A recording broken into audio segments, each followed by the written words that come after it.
se comprendre et de se respecter. Au contraire, nous devenons exigeants, pleins de ressentiment, nous jugeons l'autre à l'emporte-pièce et faisons preuve d'intolérance.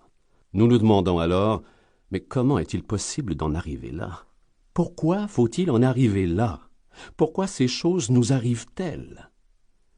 Les plus grands esprits se sont penchés sur ces questions et ont mis au point des modèles philosophiques et psychologiques fort intelligents et fort complexes.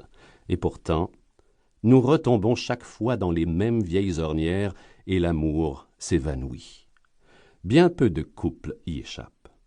En effet, rares sont les gens capables de faire grandir leur amour au fil des années. Pourtant, ils existent. L'amour n'a la possibilité de s'épanouir que lorsque les hommes et les femmes savent accepter et respecter leurs différences. C'est en comprenant les différences cachées existant chez le sexe opposé que nous pouvons donner plus efficacement l'amour qui est en nous et aussi en recevoir. En prenant conscience de nos différences et en les acceptant, il nous est possible de découvrir des solutions créatrices et d'obtenir ce que nous voulons. Plus important encore, c'est ainsi que nous pouvons apprendre comment mieux aimer et aider les êtres qui nous sont chers. L'amour est magique, et si nous gardons à l'esprit les différences qui nous caractérisent, il peut se révéler durable. « Il ne m'écoute pas !» Voilà le reproche que les femmes adressent le plus souvent aux hommes. Ou bien l'homme ignore simplement ce que la femme veut lui dire, ou alors il l'écoute d'une oreille distraite, décide qu'il a découvert ce qui la perturbait, coiffe sa casquette de dépanneur et lui propose une solution qui, croit-il, réglera son problème. Peu importe le nombre de fois où elle lui répétera qu'il n'écoute pas, il semble ne rien comprendre et s'obstine dans son attitude. Là où elle recherche de la compréhension, il lui propose des solutions. Le reproche que de leur côté les hommes adressent le plus fréquemment aux femmes est qu'elles essaient constamment de les changer. Lorsqu'une femme aide son compagnon, elle se sent tenue de l'assister dans son développement personnel et essaie de l'aider à améliorer la façon dont il fait les choses. Elle s'érige en comité d'amélioration de leur vie commune et l'homme devient son objectif privilégié. Peu lui importe qu'il résiste à l'aide qu'elle lui propose. Elle persiste dans ses efforts et profite de toute occasion favorable pour l'aider et lui dire quoi faire. Elle pense l'éduquer, mais lui estime qu'elle ne fait que le régenter. En fait, tout ce qu'il désire, c'est être approuvé.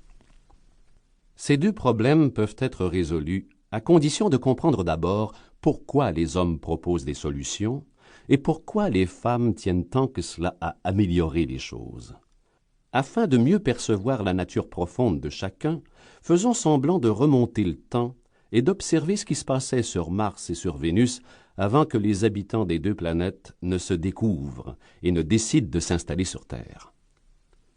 La puissance, la compétence, l'efficacité et le succès constituent les valeurs fondamentales des Martiens. L'affirmation de leur nature profonde se concrétise dans leur capacité à obtenir des résultats, et ils se réalisent principalement dans la matérialisation et la réussite de leurs projets. Pour un Martien, atteindre ses objectifs est de la plus haute importance. C'est là une façon de prouver sa compétence et ainsi de se sentir bien dans sa peau. Il ne peut parvenir à ce degré d'autosatisfaction qu'à la condition d'utiliser ses seules ressources, car cette autonomie représente un symbole d'efficacité, de puissance et de compétence. C'est en prenant conscience de cette spécificité martienne que les femmes pourront mieux comprendre pourquoi les hommes offrent tellement de résistance lorsqu'on tente de les corriger ou lorsqu'on leur donne des conseils. L'homme qui reçoit un conseil qu'il n'a pas demandé peut avoir l'impression qu'on le prend pour un incompétent ou un incapable. Les hommes sont particulièrement chatouilleux sur ce chapitre, car la compétence représente pour eux une valeur clé. Tenant à régler ses problèmes de façon autonome, le Martien n'en parle qu'avec réticence, à moins qu'il n'ait besoin de l'avis d'un spécialiste. Demander de l'aide alors qu'on peut faire la besogne soi-même est perçu comme un signe de faiblesse. D'un autre côté, le fait d'accepter de demander de l'aide en cas de besoin constitue une preuve de sagesse. Si cela se produit, l'homme Pour continuer à écouter ce livre audio gratuitement, cliquez sur le lien dans la description et vous pourrez l'écouter en entier sans frais grâce à l'essai de 30 jours d'Audible.